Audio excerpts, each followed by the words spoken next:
La saga de Grettir est un récit médiéval islandais du XIVe siècle. Elle raconte la vie de Grettir Asmundarson, un guerrier islandais devenu hors-la-loi.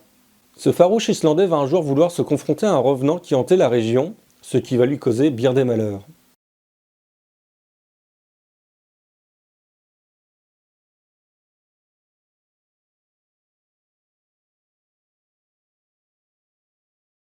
Il faut revenir à Grettir, fils d'Asmund. Il restait chez lui à Bjarg en automne après que lui et Bardi le meurtrier se furent quittés à Thorir-Jarnúp. Lorsque l'on fut presque arrivé à l'hiver, Grettir partit de chez lui pour aller au nord, franchir la passe pour le Vididal et logea à Audunarstadir. Lui et Audun firent complètement la paix. Grettir lui donna une excellente hache et ils convinrent de devenir amis. Audun habita longtemps à Audunarstadir et fut béni dans sa prospérité. Son fils fut Egil, qui épousa Ulfez, fille d'Eyjolf, fils de Gormund. Et leur fils fut Eyjolf, qui fut tué à Lazzing. Il était père d'Orm, chapelain de l'évêque Thorlak. Grettir s'en alla dans le nord jusqu'au Vasdal, et vint rendre visite à Tunga. Habitait là Yokul, fils de Bard, frère de la mère de Grettir. Yokul était un homme de grande taille et fort, et extrêmement tyrannique.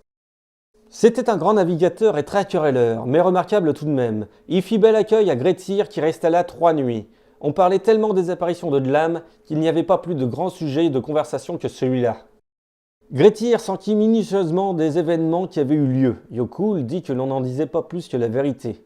Mais dis-moi, parent, es-tu curieux d'y aller? Grettir dit que oui. Yokul le pria de ne rien faire.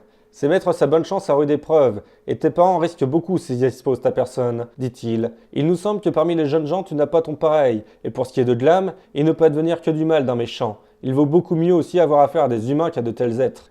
Grettir dit qu'il avait envie d'aller à Thoroldsdottir, voir comment les choses s'y passaient. Yokul dit « Je vois qu'il ne sert à rien de te dissuader. Et ce que l'on dit est vrai, la chance est une chose, la prouesse en est une autre. Ce qui est danger à la porte de l'un passe devant celle de l'autre, et pense à ce qui peut t'arriver à toi-même avant que cela ne se termine, dit Grettir. Yokul répondit « Il se peut que nous voyions tous les deux un peu l'avenir, mais sans rien pouvoir y changer. » Après cela, ils se quittèrent, aucun des deux n'aimant les prédictions de l'autre. Grettir alla à Thorolstadir, et le bandit lui fit bel accueil. Il demanda où Grettir avait l'intention d'aller, mais il dit qu'il voulait passer la nuit si cela plaisait au bandit. Thorol le remercia de rester, mais il n'y en a pas beaucoup qui trouvent plaisant de loger ici en ce moment. Tu dois avoir entendu parler de nos sujets de plainte ici, et je voudrais bien qu'il ne t'arrive pas de difficultés à cause de moi. Et même si tu parviens à partir sain et sauf, je sais qu'à coup sûr tu perdras ton cheval, car personne ne vient ici qui conserve sa monture en vie.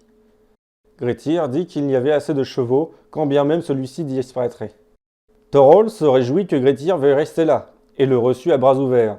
Le cheval de Grettir fut solidement enfermé, ils allèrent dormir, et la nuit se passa de telle sorte que Dlam ne vint pas. Alors Thorol dit « Ta venue a eu bon effet, car Dlam a coutume de chevaucher les maisons chaque nuit ou de fracturer le portail, comme tu peux en voir les marques. » Grettir dit alors ce sera de deux choses l'une. Ou bien il ne va pas pouvoir rester plus longtemps tranquille, ou bien il va cesser de venir plus d'une nuit durant. Je vais rester une deuxième nuit pour voir comment cela se passera. Puis ils allaient voir le cheval de Grettir, il était intact. Le bandit estima que tout cela allait ensemble. Grettir passa donc là une deuxième nuit, et l'esclave ne vint pas. Le bandit trouva alors que les choses prenaient bonne tournure. Il alla voir le cheval de Grettir. L'écurie avait été brisée quand le bandit y arriva. Le cheval avait été traîné aux portes, tous les os rompus. Thorol dit à Grettir où on en était et lui demanda de prendre garde à lui, car ta mort est assurée si tu attends de l'âme. Grettir répondit « Je ne peux pas faire moins pour mon cheval que de voir cet esclave. » Le bandit déclara qu'il n'y avait pas d'avantage à le voir, parce qu'il ne ressemble à rien d'humain, mais tout moment que tu veux passer ici me semble bon. La journée s'écoula et alors que l'on devait aller dormir, Grettir ne voulut pas se déshabiller et s'allongea sur l'estrade en face du lit clos du bandit. Il était couvert d'un manteau à longs poils dont il avait passé un pan sous ses pieds, l'autre pan étant roulé autour de sa tête de telle sorte qu'il pouvait voir par le trou de l'encolure. Il y avait une poutre très forte sur l'avant de l'estrade et il y posa les pieds. Tout l'encadrement des portes extérieures avait été brisé, on y avait négligemment attaché des planches pour le remplacer. La cloison d'entre le vestibule et la scalie était toute brisée à la fois au-dessus et en dessous de la solive qui portait le toit.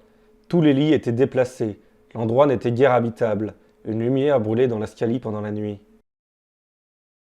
Lorsque le tiers de la nuit fut passé, Grettir entendit dehors de grands fracas. On était monté sur les maisons, on chevauchait la scalie, on frappait le toit des talons de telle sorte que toutes les poutres craquaient. Cela dura longtemps. Alors, on descendit des maisons et l'on alla aux portes. Quand le portail fut ouvert, Grettir vit que l'esclave avançait la tête dans l'ouverture. Elle lui parut hideusement grande et d'une grosseur merveilleuse. Glam allait lentement, et quand il eut passé les portes, il se redressa. Il atteignit le toit tout en haut. Il se dirigea vers la scalie et posa le bras sur la poutre transversale et se pencha par-dessus pour regarder dans la scalie. Le bondi ne se faisait pas entendre. Ce qu'il avait entendu dehors lui paraissait bien suffisant. Grettir restait tranquille et ne bougeait pas. Glam vit qu'il y avait une sorte de tasse sur l'estrade. Il s'avança vers l'intérieur le long de la scalie et empoigna brutalement le manteau. Grettir s'appuya du pied sur la poutre, et le manteau ne vint pas. Glam tira une deuxième fois beaucoup plus fort, et le manteau ne bougea pas. Une troisième fois, il l'empoigna à deux mains, si rudement qu'il dressa Grettir tout droit hors de l'estrade. Ils se déchirèrent le manteau entre eux en tirant dessus. Glam regarda le manteau qu'il tenait, se demandant bien qui pouvait lui résister si fermement.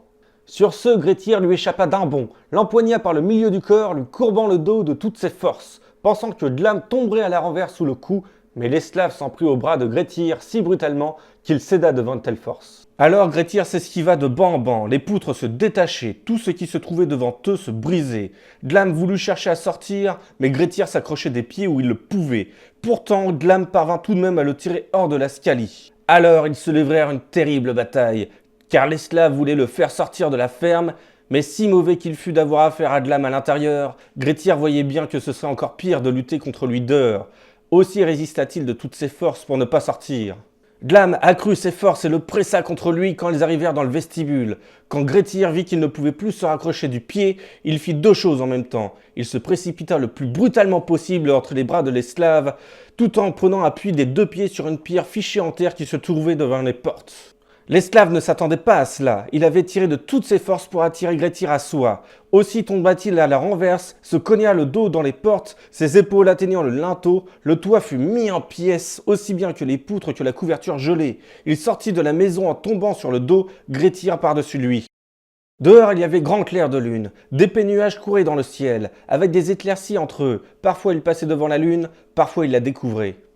Or, au moment où Glam tomba, les nuages découvrirent la lune. Glam leva les yeux sur elle, et Grettir a dit lui-même que ce fut là le seul spectacle qu'il ait jamais vu et qui l'ait épouvanté. Le tout, l'épuisement et le fait d'avoir vu Glam jeter un regard affreux, fit qu'il se trouva sans force, qu'il ne parvint pas à tirer sa saxe, et qu'il resta ainsi presque entre vie et mort. La méchanceté de Glam était à ce point plus grande que chez la plupart des autres revenants qu'il parla de la sorte. Tu as mis grande ardeur, Grettir, à me rencontrer, et l'on ne trouvera pas étrange qu'il ne t'avienne pas grand chance de moi. Et je peux te dire ceci, tu atteins maintenant la moitié de la force et de la vérité qui t'étaient destinées si tu ne m'avais pas trouvé. Je ne puis te ravir la force que tu as eue jusqu'ici, mais je peux faire en sorte que tu ne deviennes jamais plus fort que maintenant, encore que tu sois suffisamment fort, et maint homme l'éprouvera. Jusqu'ici, tu as acquis du renom par tes œuvres, mais désormais, pénalité et meurtre vont t'échoir, et la plupart de tes actions tourneront à ta malchance et à ton malheur. Tu seras fait hors la loi, et il te reviendra de vivre constamment loin des hommes et tout seul. Et je te jette ce sort, tu auras toujours mes yeux devant toi, il te sera pénible de demeurer seul, et cela te mènera à la mort. Comme l'esclave avait dit cela, l'impuissance qui avait saisi Grettir le quitta. Il tira sa saxe, trancha la tête de Glam et la lui plaça entre les cuisses. Le bondi sortit alors. Il s'était habillé pendant que Glam tenait son discours, mais il n'osa pas s'approcher avant que Glam ne fût tombé. Thorol loua Dieu et remercia bien Grettir d'avoir vaincu cet esprit impur. Ils allèrent brûler Glam jusqu'à ce qu'il ne fût plus que cendres froides. Après cela, ils portèrent ces cendres dans un sac de peau et l'amenèrent en un lieu où il y avait le moins de chances qu'homme ou bête passe. Ils revinrent à la maison après cela. Le jour était déjà bien levé. Grettir se coucha parce qu'il était tout ankylosé. Thorol envoya chercher des gens à la ferme voisine, leur montra et leur dit comment les choses s'étaient passées. Tous ceux qui entendirent trouvèrent que cette action était de grande valeur. Tout le monde dit qu'il n'y avait pas dans tout le pays homme comme Grettir, fils d'Azmoun, en fait de force, de vaillance et de tous autres accomplissements. Thorol prit généreusement congé de Grettir. Il lui donna un excellent cheval et d'honorables habits, car ceux qu'il avait auparavant étaient tout en lambeaux. Ils se quittèrent en termes amicaux. De là Grettir alla As, dans le Vadsdal, et Thorvald lui fit bel accueil. S'enquérant soigneusement de ses démêlés avec Glam, Grettir lui dit leur bataille et déclara que sa force n'avait jamais été autant mise à l'épreuve, tant leurs démêlés avaient été longs. Thorvald le pria de se conduire sagement, et alors tout ira bien, mais sinon il t'aviendra mauvaise chance. Grettir dit que son caractère ne s'était pas amélioré, qu'il était dans de bien plus mauvaises dispositions qu'avant et qu'il ressentait plus vivement toute offense. Ce sur quoi il trouva une grande différence, c'est qu'il avait pris une telle peur de l'obscurité qu'il n'osait pas aller tout seul dès qu'il se mettait à faire noir. Il lui semblait voir alors toutes sortes de monstres, et l'on en a fait depuis un dicton. Quiconque voit les choses autrement qu'elles sont, c'est que Glam lui a prêté ses yeux ou lui a donné une hallucination.